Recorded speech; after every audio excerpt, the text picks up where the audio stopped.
Good morning, parents. I'm Valerie Abrahamian with Advocates for Angels, and I help parents get the education their child needs to thrive, both in school and in life after high school.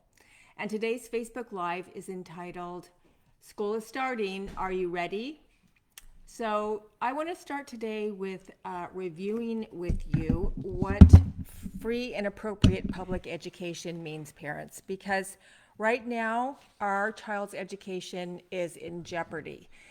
With the state of education as it is today, with what we're facing with virtual schooling as schools reopen in about a week, we are facing many issues that have still not been resolved. School districts are still fighting with their school boards in terms of negotiating hours for teachers and how many virtual academic live lessons they are going to be accountable to teach. And here we are 1 week before school starts, and they're really not ready. So I want to go over some of your parent rights with you so that you're more fully informed on how you can approach this new school year to ensure that your child receives an equitable distance learning education this fall. So first of all, FAPE, a free appropriate public education. FAPE is the cornerstone of IDEA. IDEA is the Individuals with Disabilities Education Act, which is the federal special education law that oversees all states.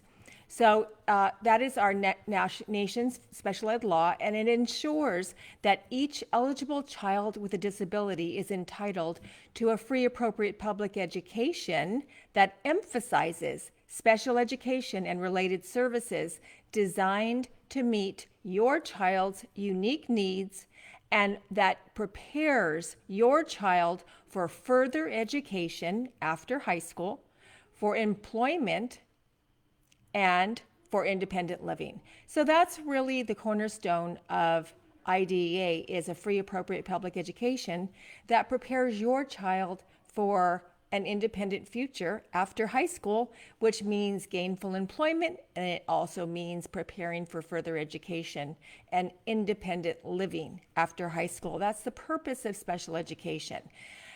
Right now, with this situation we're in today, that's not really happening.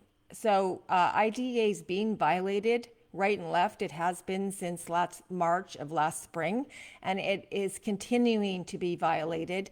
We're continuing to argue with teachers' unions and school district administrators on the implementation of our children's IEPs. We're being given excuses on why they can't do that. And it is continuing to be a violation of federal law. So what can you do about that, parents? That's what I'm going to talk to you about this morning. So a couple other points that FAPE also includes. It includes the least restrictive environment. What does that mean? It's LRE, least restrictive environment. That means that your child should be placed in the most natural setting, the general education setting, which is the most least restrictive environment. And then it would go down from there, steps to different environments of special education, but the law says that the child must be placed in the most least restrictive environment that would be the most appropriate to educate that child. So that means that your child isn't just automatically placed in a special education class. They have to look at general ed first, and then there's 3 other levels of special education classrooms that they can offer to parents, but many times that is not the way that they place a child, and that's also a violation of federal law. So it also, FAPE also includes the right to call an IEP meeting at any time that you want to call an IEP meeting, and then the school district has a time frame in which they must hold that IEP meeting. In California, it's 30 days. In different states, it can be a different time frame. You should check with your state on what that time frame is. They're also denying parents IEPs. They denied parents IEPs last March, April, May, and June. It was a violation of federal law as well. Of course, it offers us due process, so we can file for a due process hearing at any time.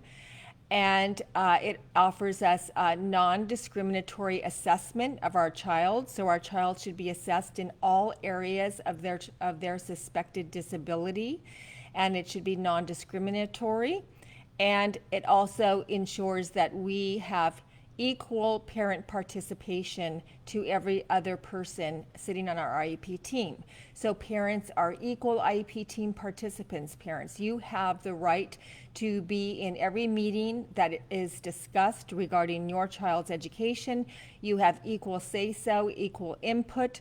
You are not just to go to an IEP meeting and have them run the show and have them tell you what they're going to do and have them put the IEP in front of you and have you sign the IEP. No, you have equal participation rights, equal say-so, and equal input into that IEP decision-making process.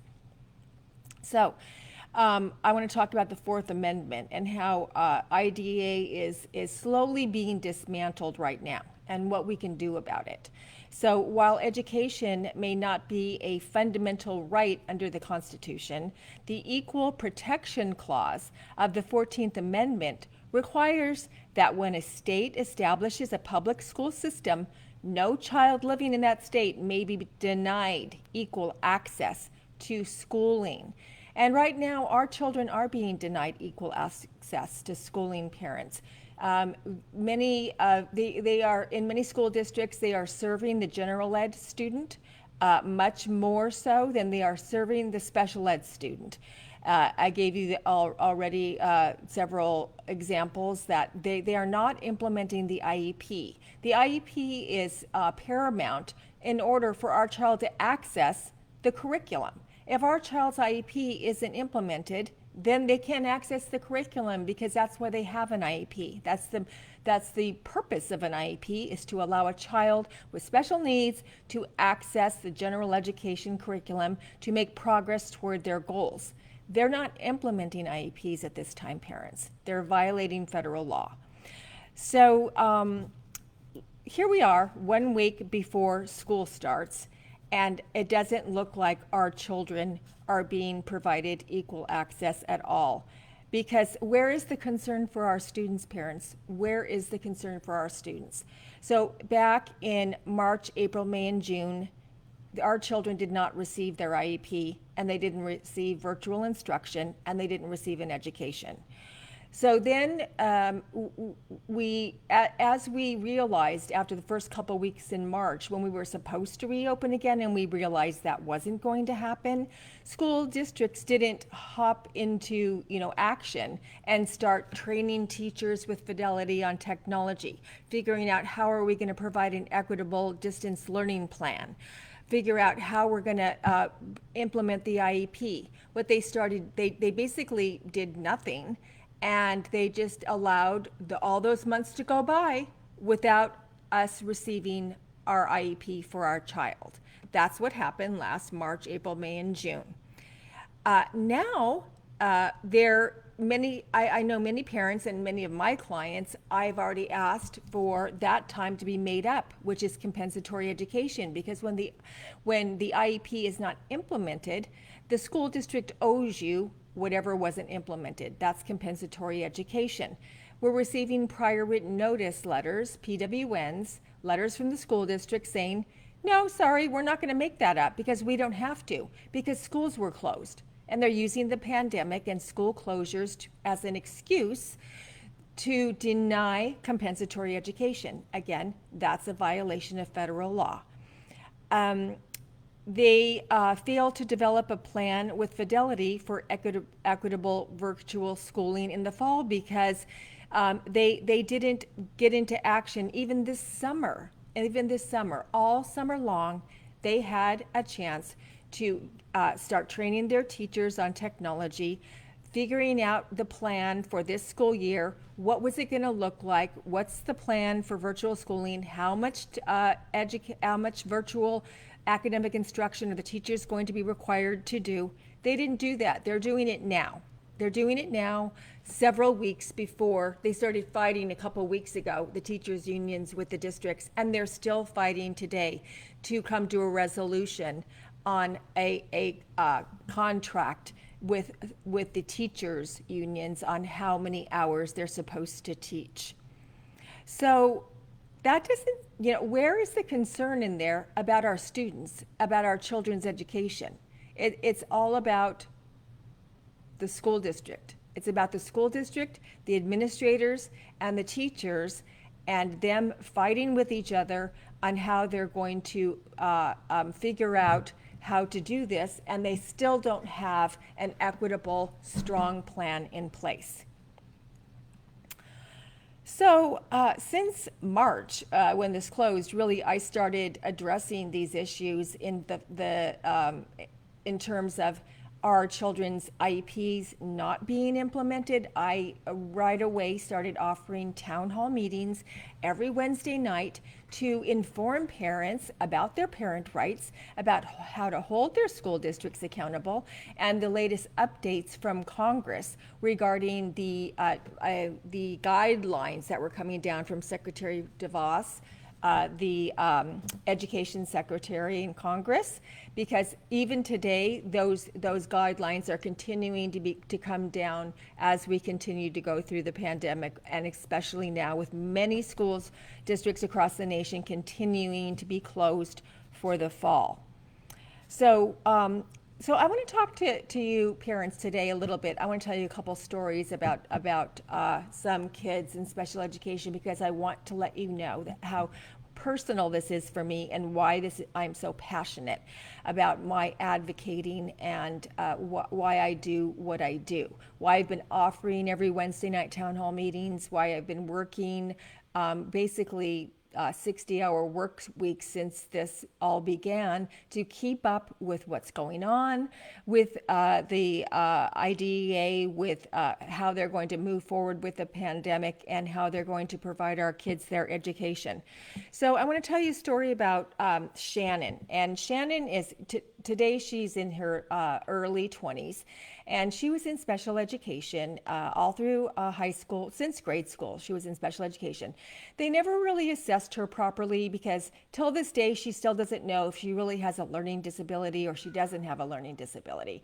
So I don't know what kind of IEP she had, but she was on an IEP. She was in special education, but she's a very typical person. I suspect she has a learning disability.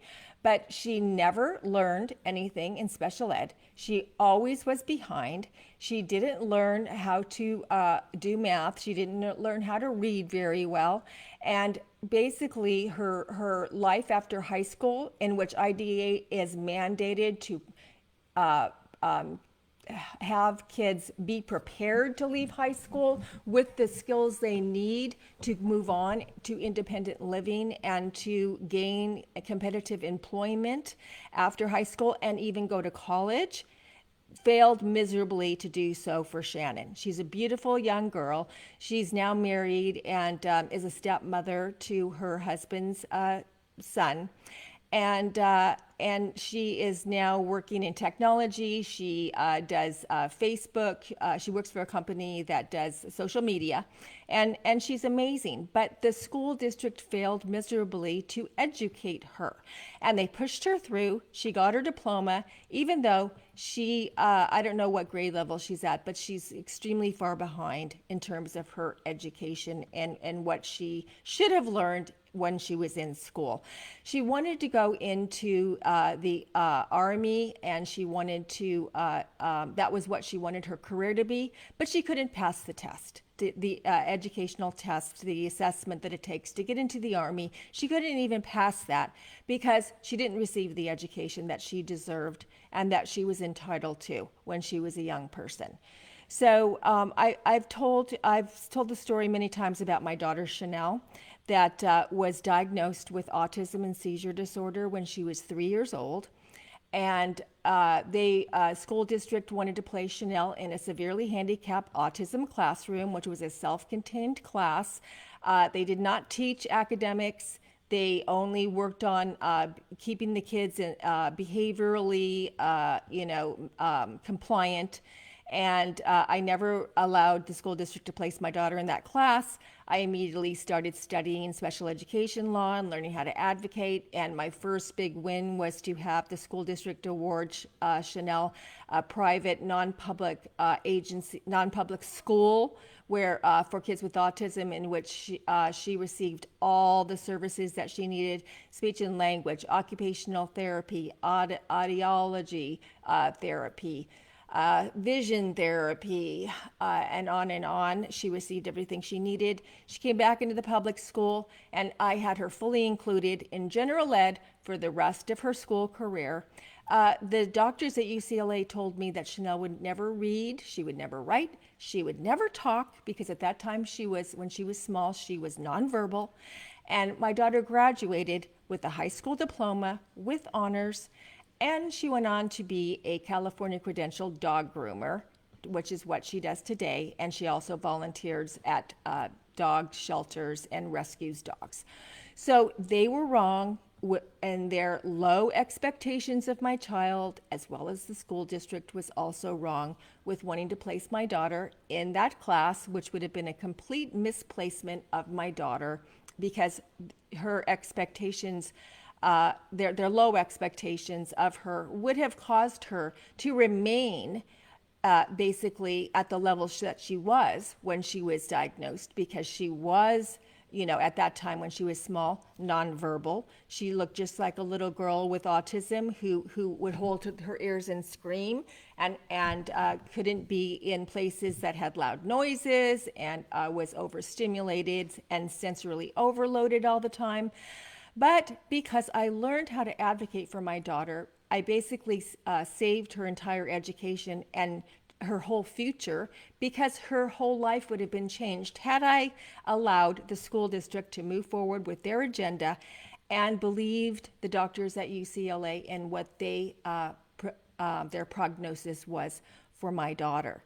So this is why I'm so passionate, parents, because I have seen over the years many, many other stories of many other young people, from preschool all the way up to high school, in which I was able to help parents to make sure that their child reached their potential and got the education they deserved and received a diploma and went on after high school to have productive lives, where if we would have gone forward with the school district agendas, that would have never, ever happened. So, I just really implore parents to learn your parent rights, to learn what to do in these kinds of situations. So I want to go over some specific things that I've also been talking about, just to give you some other points, parents. I've been talking about this in all my Facebook Lives, as well as my town hall meetings. So let's talk about some of these IDEA violations that are still occurring today. So the failure to implement the IEP, let me just go over the basic overarching law about IDEA when they fail to implement the IEP. Anything in your IEP, if they fail to implement it, the special education federal law that protects your child's rights to special education, it hasn't been waived. IDEA hasn't been waived. They still are obligated, and it is their duty to make sure your child's IEP is implemented.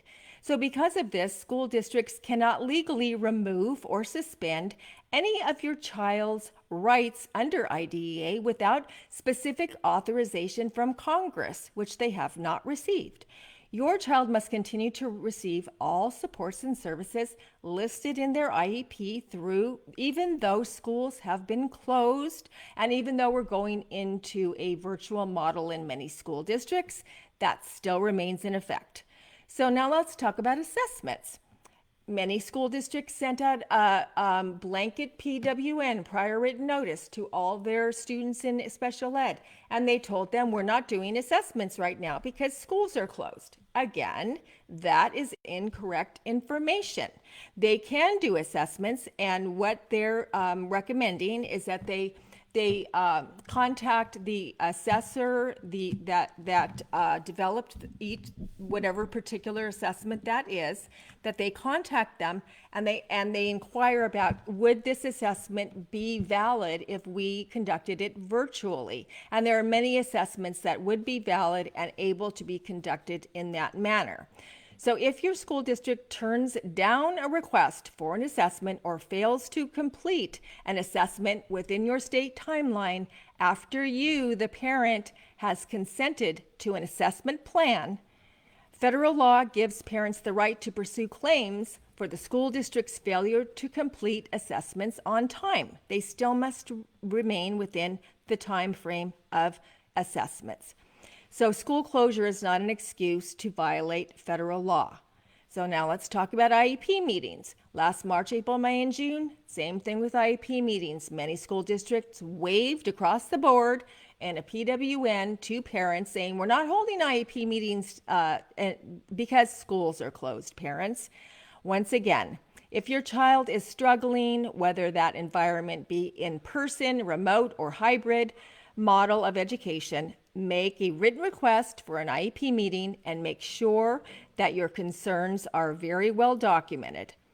And then upon your written request, parents, the public school must hold an IEP meeting within the mandated timeline of your state. IEPs remain in effect. They must hold your IEP meeting, parents, within your timeline in your state. Now let's talk about compensatory education. Again, many school districts aren't taking accountability to the fact that IEPs weren't implemented last school year, and parents are asking for the regression that their child incurred is addressed through the school district, and many school districts are saying, nope, we don't have to do it because schools were closed. So once again, if the district didn't fully implement your child's IEP from March to June 2020, your child is entitled to compensatory education. Compensatory education are services provided to compensate a student for educational opportunities that were lost when the public school failed to provide the student with an appropriate education as defined by law. So now let's talk about daily live instruction. So today, the federal law is now requiring that distance learning includes daily live instruction by a certified teacher, parents. So if your school district isn't going to do that this in the fall when schools reopen, they are again violating. How are our kids going to learn if teachers aren't going to teach them? Okay, so local teachers unions and districts are currently negotiating the instruction agreements for 2020-2021, and the next few weeks before school resumes will decide what distance learning looks like, placing your child at risk of failing to receive their education. So, that's another issue that still hasn't been resolved. Nevertheless, teachers are required to get online and teach your child live lessons every day. Now, how many hours that is, that's still in negotiation. So, parents, I really just urge you to, take action today. Hold your local school district accountable. Understand what these your legal mandates are and what your rights are to make sure that your child doesn't regress any further than they already have. So many parents are reluctantly accepting the broken system, and they're not taking action to do anything about it. And parents, we have IDEA behind us. You are an equal IEP team participant. You have a lot of power, parents, to do something about it and to take action. You don't have to accept what's been going on and what's been happening. We have, the school district is a broken system. We all know that. It's been broken since 1975 when President Ford signed IDEA into law. They said at the signing, they said, this is a wonderful thing that we're doing for kids with disabilities to include them in the school in education. However, this is never going to work because it's never going to be fully funded. And today, IDEA is still not fully funded. So it's a broken system. It's a system set up. It's a hierarchical system set up with the administrators at the top that run the show, and then it flows down to the administrators at the school district. I'm sorry, the school site, which is the administrator, the principal there. That flows down to the teachers. That flows down to our children being at the bottom of the pyramid, which they're really, the most important because they're the customer, or the stakeholder is our kids. But many times they are not the top priority, as I just, indicated at the beginning of this video, and they should be the top priority. So, if we think about it, if only 100 parents in every school district learned their parent rights and how to hold their local school district accountable, that school district would be really impacted for change, for positive change in special education. Because we need to create a new educational system, parents, and it needs to be an educational system that is for our kids, that is student-led. Our kids need to learn by what interests them, by what their strengths are. We need to build on their strengths instead of holding low expectations for them and assessing them. And because many of our kids can't assess, many of them do not reflect their true cognitive ability and their true strengths and their what they can actually accomplish through the assessments that they have today. And everybody knows that. So, I really, again, I'll talk about my Parent Brigade. It's a monthly membership in which I teach parents how to do all these things I just talked about today, how to write a compliance complaint, how to hold your local school district accountable to all those things I just mentioned, and to give parents the tools they need to take the action that we need to do today in this situation here where we are 1 week before school starts. And across the nation, we're seeing many school districts not prepared to open. And teachers, I have lots of friends that are teachers and service providers. And they're telling me, Valerie, I mean, one of the best teachers in my local school district told me, Valerie, I spent the entire summer teaching myself how to do an equitable technology so I can provide my kids good, solid virtual schooling when schools don't open, because she knew it, that they weren't going to open, even though everyone says that they were.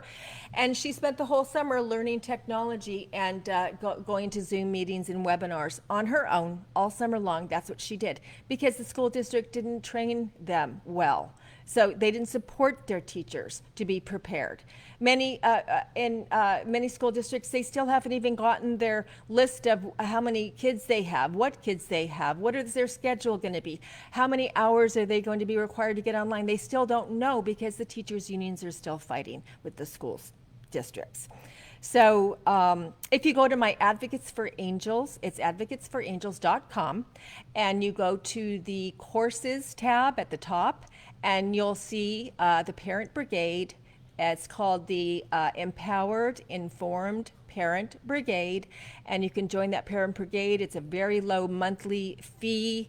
I'm certainly not making any money on it. I'm not really even breaking even on what it takes for me to provide that, but I'm doing it because I want to create change in our special education system, and I want to help parents across the nation because it's very personal to me, as I just told you about my daughter, Chanel, as well as all the other kiddos and all the families that I've helped over the last 23 years, attending more than 3,000 IEP meetings.